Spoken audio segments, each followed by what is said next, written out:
Welcome students, তোমরা দেখছো আমার YouTube channel friendship with geography. আজকের ক্লাসে আমরা ম্যাপ পয়েন্টিং এর খুঁটিনাটি প্রত্যেকটা বিষয় সম্পর্কে জানবো, যে এই ম্যাপ পয়েন্টিং কোন জায়গা থেকে আসে, কতগুলি ম্যাপ পয়েন্টিং আমাদের করতে হবে, ম্যাপ পয়েন্টিং এর ক্ষেত্রে কি অথবা দেওয়া থাকে কিনা, বা অরে এক্সট্রা কোশ্চেন দেওয়া থাকে কিনা, বা কত দাগ নাম্বারে এই ম্যাপ পয়েন্টিং গুলি থাকে, কিভাবে ম্যাপ পয়েন্টিং আমার করতে হবে, আমি এক্ষেত্রে কি কালির পেন ব্যবহার করব কি করব না, বা ইন্ডেক্স আমাকে করতে হবে কিনা, যদি ইন্ডেক্স করতে হয় তাহলে কোথায় করতে হবে এবং কিভাবে করব। সেক্ষেত্রে প্রত্যেকটি অংশ, অর্থাৎ ধরো নদ নদী বা স্বাভাবিক উদ্ভিদ বা মৃত্তিকা, এগুলি কি আমাকে আলাদা করে পয়েন্ট করে দেখাতে হবে কিনা, বা এই ম্যাপ পয়েন্টিং এর ক্ষেত্রে আমরা দাগ নাম্বারই বা কিভাবে দেব, এই জাতীয় সমস্ত কোশ্চেনের উত্তর কিন্তু তোমরা আজকে পেতে চলেছো। আমি আশা করছি আজকের ক্লাসটি শেষ হতে হতে তোমাদের কাছে এই মানচিত্র সংক্রান্ত বা ম্যাপ পয়েন্টিং সংক্রান্ত যত রকম প্রশ্ন থাকে সব ধরনের প্রশ্নের উত্তর তোমরা পেয়ে যাবে। যদি এছাড়াও মনে হয় কোনো অংশে তোমার বুঝতে কোনো অসুবিধে হলো, তাহলে অবশ্যই কিন্তু কমেন্ট বক্সে কমেন্ট করে আমায় জানিও। ক্লাস শুরুর প্রথমেই আমি তোমাদের একটি বিষয় জানিয়ে রাখি, যে এই ম্যাপ পয়েন্টিং সংক্রান্ত ক্লাসটি এমন ভাবে রেডি করা আছে, এইবার যারা মাধ্যমিক পরীক্ষা দেবে তাদের ক্ষেত্রেও যেমন ক্লাসটি খুব গুরুত্বপূর্ণ হতে চলেছে, ঠিক একই সঙ্গে সঙ্গে তোমরা যারা নতুন এই বছর ক্লাস 10-এ ভর্তি হলে বা এই সামনের বছর মাধ্যমিক পরীক্ষা দেবে তাদের জন্য কিন্তু ক্লাসটি খুব গুরুত্বপূর্ণ হতে চলেছে। আমি তোমাদের বলবো ক্লাসটি খুব মনোযোগ সহকারে দেখো, এবং প্রয়োজনে ম্যাপ পয়েন্টিং এর যে অংশগুলো আমি দেখিয়ে দিচ্ছি সেই অংশগুলি তোমরা খাতায় নোট ডাউন করতে পারো। তোমরা এই ক্লাসটি করার সঙ্গে সঙ্গে কিছু ফাঁকা মানচিত্র সঙ্গে রাখতে পারো। সেক্ষেত্রে আজকের ক্লাসে দেখানো মানচিত্রের ওই পয়েন্টিং গুলি কিন্তু তোমরা সেই ফাঁকা মানচিত্রে তুলে নিতে পারো। সেক্ষেত্রে পরবর্তী সময়ে তোমাদের কিন্তু রিভিশনে খুব কাজে আসবে। আর একটি বিষয় বলে রাখি, আজকের ক্লাসে আমরা যেমন বোর্ডের সাহায্যে ম্যাপ পয়েন্টিং গুলি শিখে নেব, ঠিক একই রকম ভাবে ক্লাসের শেষের দিকে আমি যে মানচিত্রগুলি পরীক্ষার সময় তোমাদের দেওয়া হবে সেই রকম ফাঁকা মানচিত্রে আমরা কিভাবে ম্যাপ পয়েন্টিং করব, বা কোন অংশগুলি কোন জায়গায় দেখাবো, কিভাবে দেখাবো, কি রঙের সাহায্যে দেখাবো, বা ওই মানচিত্রে আমরা ইন্ডেক্স কিভাবে করব, এই সমস্ত বিষয়টিও কিন্তু আমরা এই ভিডিও শেষ হতে হতে জেনে যাব। তাই আমি তোমাদের বলতে চাই, ভিডিওটি একদম স্কিপ করবে না, সম্পূর্ণ ভিডিওটি খুব মনোযোগ সহকারে দেখো। আমি আশা করছি আজকের ক্লাসটি শেষ হতে হতে ম্যাপ পয়েন্টিং সংক্রান্ত সমস্ত সমস্যার সমাধান তোমরা আজকে পেয়ে যাবে। তাহলে আমরা প্রথমে জেনে নিই এই ম্যাপ পয়েন্টিং কোন চ্যাপ্টার বা কোন অংশ থেকে আসে। দেখো, আমাদের আঞ্চলিক ভূগোল বলে একটি অংশ রয়েছে। এই আঞ্চলিক ভূগোলের মধ্যে কিন্তু যেমন ভূপ্রকৃতি থাকে ভারতবর্ষের, ঠিক তেমনি নদ নদী, পর্বত, মালভূমি, মৃত্তিকা, স্বাভাবিক উদ্ভিদ, শিল্প, কৃষি, এই সমস্ত বিষয়গুলি কিন্তু এই আঞ্চলিক ভূগোলের মধ্যে থাকে। এই অংশ থেকেই সাধারণত আমাদের ম্যাপ পয়েন্টিং এর বিভিন্ন বিষয় আমাদের তুলে দেওয়া হয়। তাহলে আমরা বুঝতেই পারছি যে সমস্ত বই থেকে নয়, শুধু ক্লাস 10-এর আঞ্চলিক ভূগোলের যে অংশটি রয়েছে সেই অংশ থেকেই কিন্তু কেবলমাত্র ম্যাপ পয়েন্টিং গুলি আমাদের দেওয়া হয়। এবার আমরা জেনে নিই এই ম্যাপ পয়েন্টিং গুলি আমাদের পরীক্ষার সময় কোশ্চেনের কোন অংশে থাকে। দেখো, তোমাদের কাছে যদি পুরনো বছরের কোনো কোশ্চেন পেপার থাকে বা পুরানো কোনো টেস্ট পেপার থাকে, সেক্ষেত্রে তোমরা লক্ষ্য করবে যে বিভাগ ক, বিভাগ খ এরকম করতে করতে বিভাগ চ বিভাগ পর্যন্ত থাকে আমাদের, এবং বিভাগ চয়ে থাকে 6-এর দাগের কোশ্চেন। আচ্ছা, আমাদের তাহলে ম্যাপ পয়েন্টিং কিসে থাকবে? বিভাগ চ। এই বিভাগ চয়ের মধ্যে 6-এর দাগের কোশ্চেন থাকে।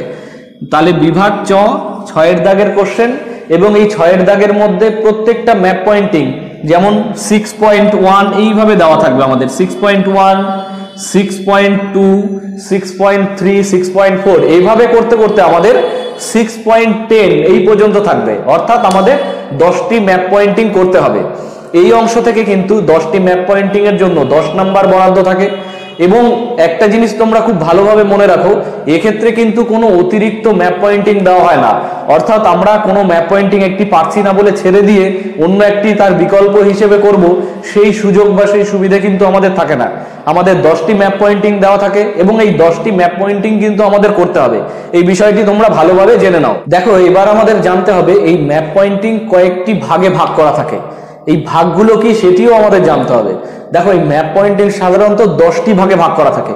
তোমরা এই বোর্ডের লেখা দেখে বুঝতে পারছো যে আমি অলরেডি 10টি ভাগ কিন্তু এখানে লিখে রেখেছি। তবু আমি একবার তোমাদের সঙ্গে বলছি। দেখো, প্রথম একদম ম্যাপ পয়েন্টিং এর প্রথম অংশগুলি থাকে কিন্তু পর্বত বা পর্বত শৃঙ্গ এই অংশ থেকে। তারপরে থাকবে মালভূমি, নদ নদী, হ্রদ, প্রণালী ও উপকূল, স্বাভাবিক উদ্ভিদ, মৃত্তিকা, কৃষি, শিল্প, শহর ও বন্দর। এই 10টি ভাগে কিন্তু ভাগ করা থাকবে আমাদের ম্যাপ পয়েন্টিং। এবং তুমি ধরে নাও যে এই 10টি ভাগ থেকেই 10টি ম্যাপ পয়েন্টিং দেওয়া হবে। অধিকাংশ ক্ষেত্রে বা প্রত্যেক বছর পরীক্ষায় কিন্তু এরকমই অনেকটা দেখা গেছে। তবে পরীক্ষার কোশ্চেন তো বলা এইভাবে সম্ভব নয়। দেখা গেল কোনো এক বছর এই 10টি প্যাটার্ন এই অংশ থেকে সবকটি অংশ আলাদা করে ম্যাপ পয়েন্টিং না এসে কোনো একটি অংশ থেকে হয়তো দুটো ম্যাপ পয়েন্টিং আমাকে করতে দিয়ে দিল। সেক্ষেত্রে কিন্তু এই 10টি ভাগ আলাদা নাও থাকতে পারে। তবে অধিকাংশ ক্ষেত্রে তুমি ধরে নাও যে এই 10টি ভাগ থেকেই কিন্তু 10টি ম্যাপ পয়েন্টিং আমাদের থাকবে। অতএব আমাদের খুব গুরুত্ব সহকারে কিন্তু ম্যাপ পয়েন্টিং করতে হবে। দেখো আরেকটি বিষয় আমি তোমাদের বলি, এই ম্যাপ পয়েন্টিং এর এই অংশ থেকে কিন্তু আমরা 10-এ 10 খুব সহজেই পেতে পারি। অতএব এই জায়গাগুলোতে আমাদের টার্গেট করতে হবে যাতে আমরা ফুল নম্বর বা সম্পূর্ণ নম্বরটি এখান থেকে আমরা তুলে নিতে পারি। এবং তার জন্য আমাদের যে সমস্ত পদ্ধতি অবলম্বন করতে হবে আমরা কিন্তু আজকের ক্লাসে পরপর তা জানতে থাকবো। দেখো তাহলে আমরা জেনে গেলাম যে এই 10টি ভাগে ম্যাপ পয়েন্টিং আমাদের থাকবে এবং কোশ্চেন পেপারে আমাদের বিভাগ চ এই অংশে ম্যাপ পয়েন্টিং থাকবে এবং 6-এর দাগের কোশ্চেন থাকবে এটি এবং 6-এর 1, 6-এর 2, 6-এর 3 এরকম করে কিন্তু আমাদের 10টি ম্যাপ পয়েন্টিং থাকবে। এবার আমরা চলে আসি মানচিত্রে ম্যাপ পয়েন্টিং সম্পর্কে। দেখো আমি তোমাদের বলেছিলাম যে এই ম্যাপ পয়েন্টিং এর প্রত্যেকটা অংশের কিন্তু দাগ নাম্বার দিতে হবে আমাকে, এবং এই দাগ নাম্বার না দিলে কিন্তু সেটি ভুল হয়। অনেক ক্ষেত্রে এক্সামিনাররা আমাদের এই দাগ নাম্বার না দেওয়া সত্ত্বেও কিন্তু সম্পূর্ণ নম্বর দিয়ে দেন, কিন্তু আমাদের জানতে হবে যে সম্পূর্ণ নম্বর পেতে গেলে আমাকে কি করতে হবে। দেখো আমি একটি যদি ভুল পদ্ধতি অবলম্বন করে ভুল পদ্ধতিতে ম্যাপ পয়েন্টিং করে আসি এবং আশা রাখি সম্পূর্ণ নম্বর পাওয়ার, এবং আমি ধরেই নিচ্ছি যে খুব ভালো এক্সামিনার আমার খাতা দেখবেন, এরকম তো নাও হতে পারে, সেক্ষেত্রে কিন্তু নম্বর কেটে যাওয়ার সম্ভাবনা থাকে। আমি তোমাদের বলবো দাগ নম্বর দেওয়াটিও কিন্তু খুব গুরুত্বপূর্ণ।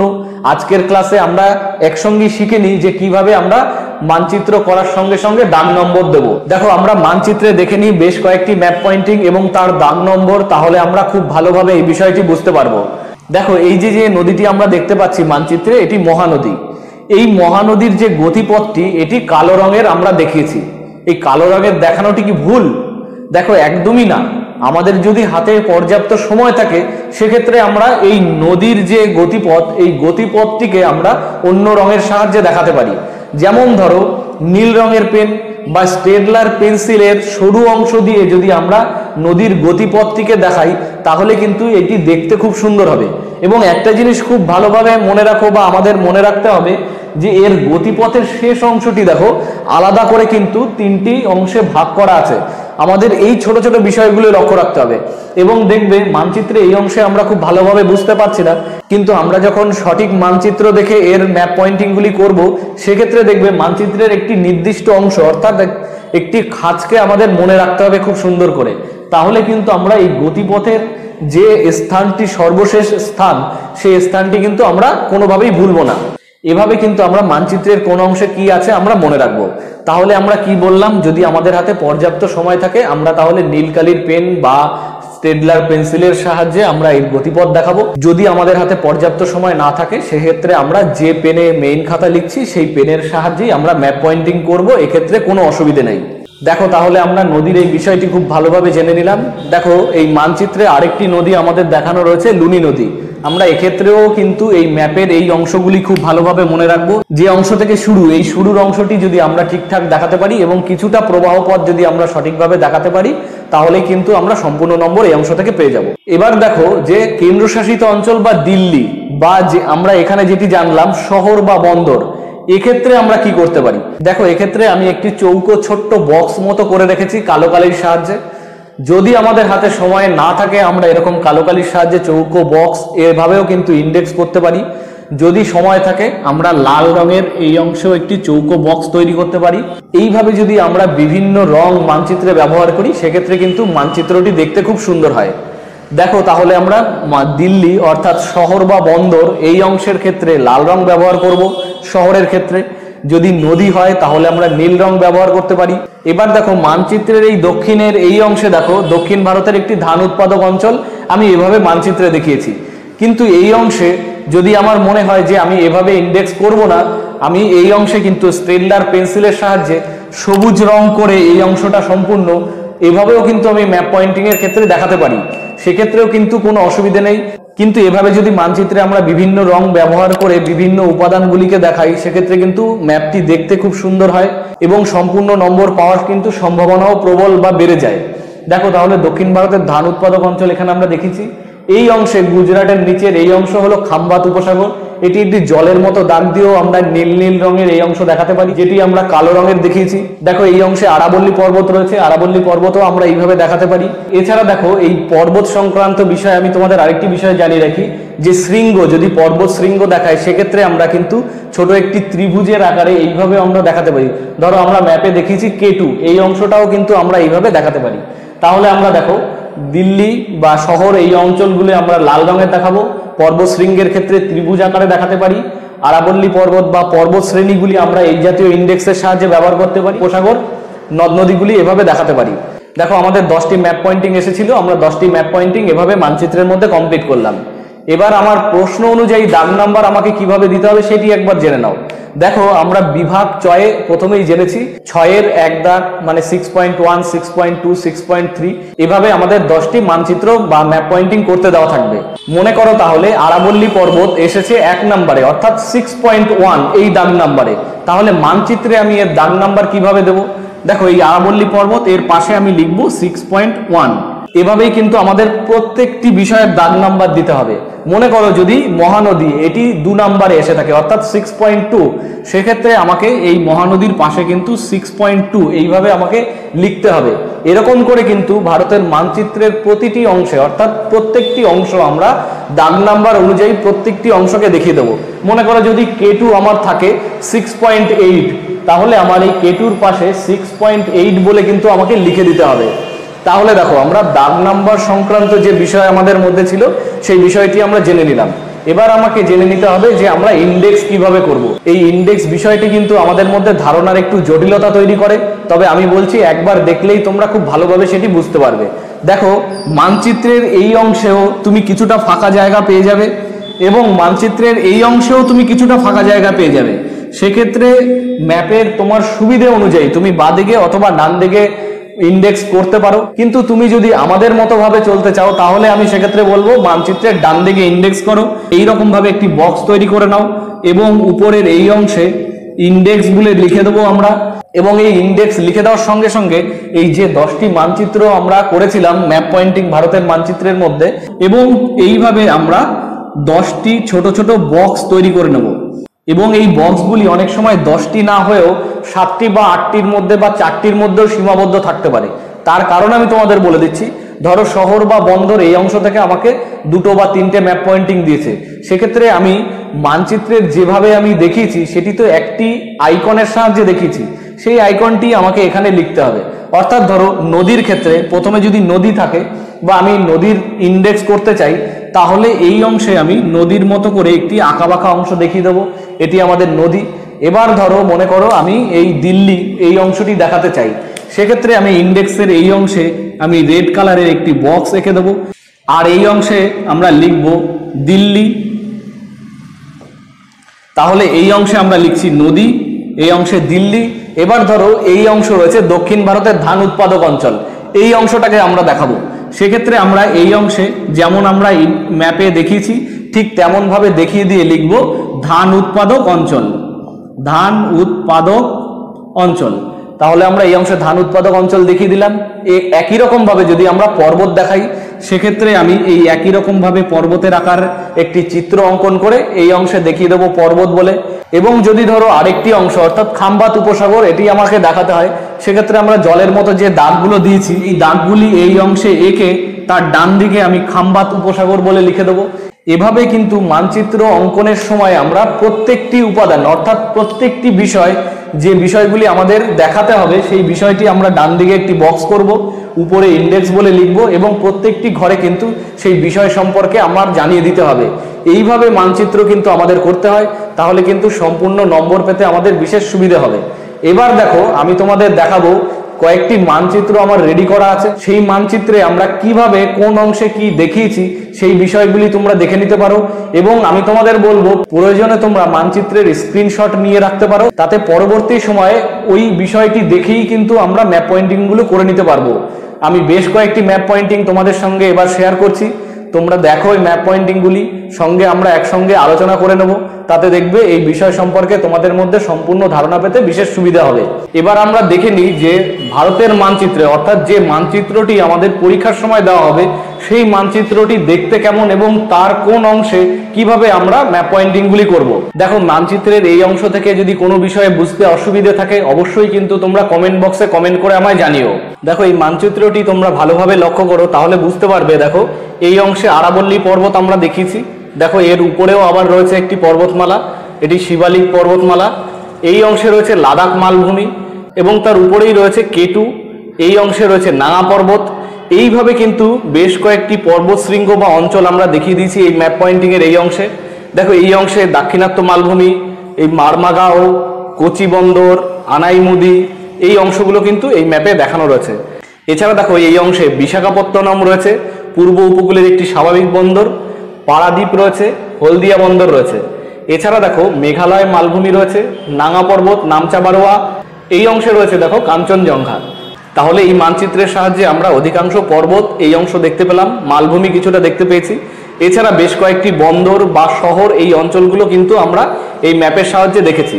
দেখো, তোমাদের যদি প্রয়োজন হয় এই ম্যাপটি কিন্তু তোমরা স্ক্রিনশট নিয়ে রাখতে পারো এবং পরবর্তী সময়ে যখন তোমরা বাড়িতে ম্যাপ পয়েন্টিং করবে তখন কিন্তু এই স্ক্রিনশটগুলি দেখে তোমরা এই মানচিত্রে তোমাদের মতো করে কিন্তু পয়েন্টিংগুলি করে নিতে পারবে। এই ম্যাপটি আমাদের দেখা সম্পন্ন হলো। এবার আমরা নেক্সট মানচিত্রে চলে আসি। দেখো কি রয়েছে। দেখো, এই মানচিত্রটি লক্ষ্য করো ভালো করে। এই অংশে কিন্তু উপকূলের যে অংশগুলি সেগুলি খুব ভালোভাবে দেখানো রয়েছে। এছাড়া বেশ কয়েকটি হ্রদ, সুন্দরবন, এই অঞ্চলগুলি দেখানো রয়েছে। আমি তোমাদের আরেকবার পয়েন্ট ওয়াইজ দেখিয়ে দিচ্ছি। দেখো, কাথিয়াবার উপকূল, এই অংশটিকে কিন্তু বলছে কাথিয়াবার উপকূল। এই উপরের এই অংশটিকে কচ্ছ উপদ্বীপ বলছে। এখানে কিন্তু একটি ছোট্ট হ্রদ রয়েছে, এই হ্রদটিকে বলছে সম্বর হ্রদ। থর মরুভূমি যদি আমাদের বলে তাহলে কিন্তু এই অংশটি আমাদের উল্লেখ করে দেখাতে হবে। এছাড়া দেখো, ডাল হ্রদ রয়েছে এখানে, উলার হ্রদ, প্যাংগং হ্রদ, এছাড়া লাদাখ মালভূমি রয়েছে আমাদের এই অংশে। এবার আমরা নিচের দিকে পূর্ব এবং পশ্চিম উপকূল যদি লক্ষ্য করি তাহলে দেখতে পাবো, দেখো পূর্ব উপকূলের এই লম্বা এই অংশটি কিন্তু করমণ্ডল উপকূল, তার উপরে রয়েছে আমাদের উত্তর সরকার উপকূল। একদম এই অংশে অর্থাৎ বাংলাদেশের গায়ে পশ্চিমবঙ্গের একদম নিচে কিন্তু রয়েছে সুন্দরবন এই অঞ্চলটি। এছাড়া দেখো, ব্রহ্মপুত্র সমভূমি রয়েছে এই অংশে। তাহলে এই মানচিত্রের সাহায্যে কিন্তু আমরা উপকূলগুলি খুব সুন্দরভাবে জেনে নিলাম এবং সঙ্গে সঙ্গে বেশ কয়েকটি হ্রদ এবং লাদাখ মালভূমি, প্যাংগং হ্রদ, থর মরুভূমি, এই অঞ্চলগুলি দেখে নিলাম। তোমরা প্রয়োজনে কিন্তু এর স্ক্রিনশট রেখে দিতে পারো। এবার আমরা চলে আসি নেক্সট মানচিত্রে। দেখো, এই মানচিত্রটি লক্ষ্য করো ভালোভাবে। এই মানচিত্রে কিন্তু আমাদের অধিকাংশ রাখা রয়েছে বন্দর, শহর বা কচ্ছের রণ, এছাড়া জয়পুর, দিল্লি, শ্রীনগর, এই যে জায়গাগুলি, এই জায়গাগুলি বিশেষ করে শহর এবং যে কেন্দ্রশাসিত অঞ্চল, এই অংশগুলি কিন্তু খুব সুন্দরভাবে এই অংশে দেখানো রয়েছে।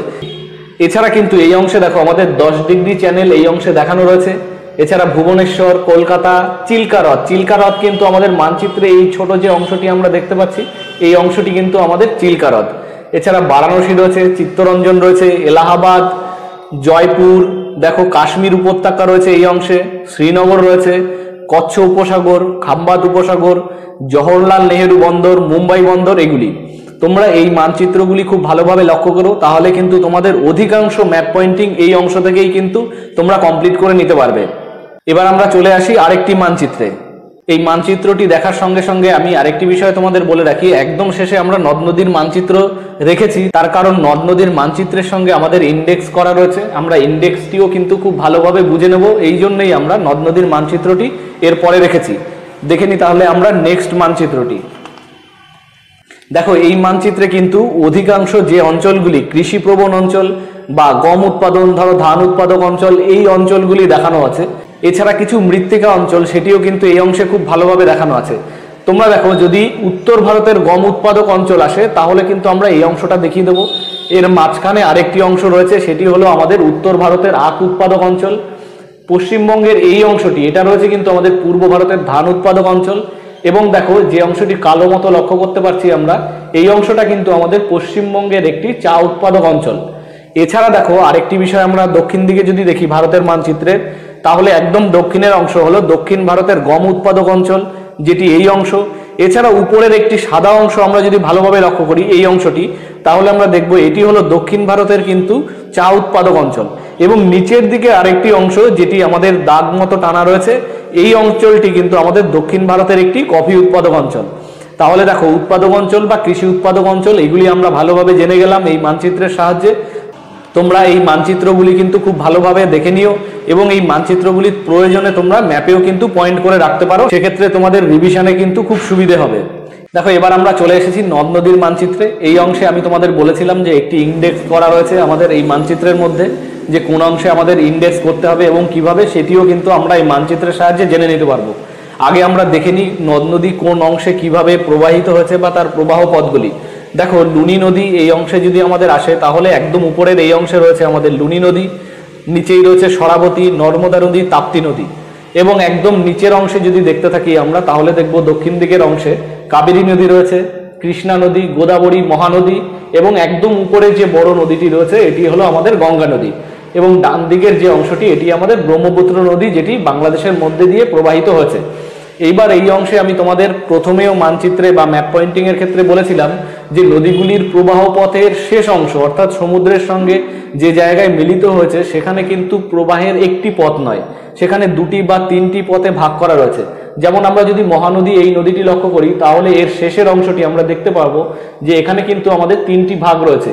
এইভাবেই কিন্তু আমাদের মানচিত্রে ম্যাপ পয়েন্টিংগুলি খুব যত্ন সহকারে আমাদের করতে হবে। তবে আমি তোমাদের আগেও বলেছিলাম যে এই ম্যাপের ক্ষেত্রে আমরা বিভিন্ন রঙের ব্যবহার করতে পারি। আমাদের যদি সময় না থাকে সেক্ষেত্রে আমরা মেইন খাতা আমরা যে পেনের সাহায্যে লিখবো, আমরা সেই পেনের সাহায্যেও কিন্তু ম্যাপ পয়েন্টিংগুলি করতে পারি, এক্ষেত্রে চিন্তা করার কোনো বিষয় নেই। তবে যদি বিভিন্ন কালির দ্বারা এই ম্যাপ পয়েন্টিং করা যায়, ম্যাপটি কিন্তু দেখতে খুব সুন্দর হয়। এক্ষেত্রে একেবারেই 10-এর মধ্যে 10 পেতে কিন্তু বিশেষ সুবিধা হবে। আমি তোমাদের বলবো হাতের লেখা বছরের শুরুর প্রথম সময় থেকেই তোমরা অভ্যেস করো, যাতে খুব সহজেই তোমরা পরীক্ষার সময় খুব দ্রুত লিখে কিন্তু কমপ্লিট করতে পারবে। সেক্ষেত্রে তোমাদের অনেক সময় বেঁচে যাবে। এই পর্যাপ্ত সময় কিন্তু তোমরা ম্যাপের পেছনে ব্যয় করতে পারবে, এবং ম্যাপটি যদি তোমরা বিভিন্ন রং ব্যবহার করে এবং এইভাবেই ইন্ডেক্স করে যদি তোমরা করে আসতে পারো, তাহলে কিন্তু একেবারেই নিশ্চিত যে তোমরা 10-এর মধ্যে 10 পেয়ে যাবে এই অংশ থেকে। দেখো, আমরা এখানেও কিন্তু ইন্ডেক্স করেছি, এবং নদী একটি প্রবাহ পথ এভাবে দেখিয়েছি, উপসাগর এভাবে বিভিন্ন রকম শেপ আমরা এখানে ব্যবহার করেছি। তোমরা যদি চাও এই ধরনের আইকন ব্যবহার না করে অন্য কোনো প্রতীক চিহ্ন তোমরা ব্যবহার করবে, সেটিও করতে পারো। তবে একটি বিষয় তোমরা লক্ষ্য রাখবে যে কোনো প্রতীক চিহ্ন দুটোর ক্ষেত্রে যেন একই রকম না হয়ে যায়, এই বিষয়টি একটু নজর রেখো, তাহলেই চলবে। দেখো, তাহলে আমরা মানচিত্রের এই সমস্ত বিষয়গুলি কিন্তু খুব সুন্দরভাবে দেখে নিলাম আজকের ক্লাসের মাধ্যমে। যদি এই ক্লাসের কোনো অংশ এর বাইরেও তোমাদের বুঝতে অসুবিধা হয়, অবশ্যই কিন্তু তোমরা কমেন্ট বক্সে কমেন্ট করে আমায় জানিও। আর ক্লাসটি ভালো লেগে থাকলে অবশ্যই লাইক করো, বন্ধুদের সঙ্গে শেয়ার করো। আর এই চ্যানেলে যদি আজকে প্রথমবার এসে থাকো, তাহলে চ্যানেলটি সাবস্ক্রাইব করতে ভুলো না। সেক্ষেত্রে ডান দিকের নোটিফিকেশন বেলটি কিন্তু অবশ্যই অন করে রাখবে, তাতে নতুন ভিডিও আপলোড হওয়ার সঙ্গে সঙ্গে কিন্তু তোমাদের কাছে নোটিফিকেশন পৌঁছে যাবে। আজকের ক্লাসটি তাহলে এখানেই শেষ করছি। দেখা হবে অন্য এক ক্লাসে। ভালো থেকো, সাবধানে থেকো, সুস্থ থেকো।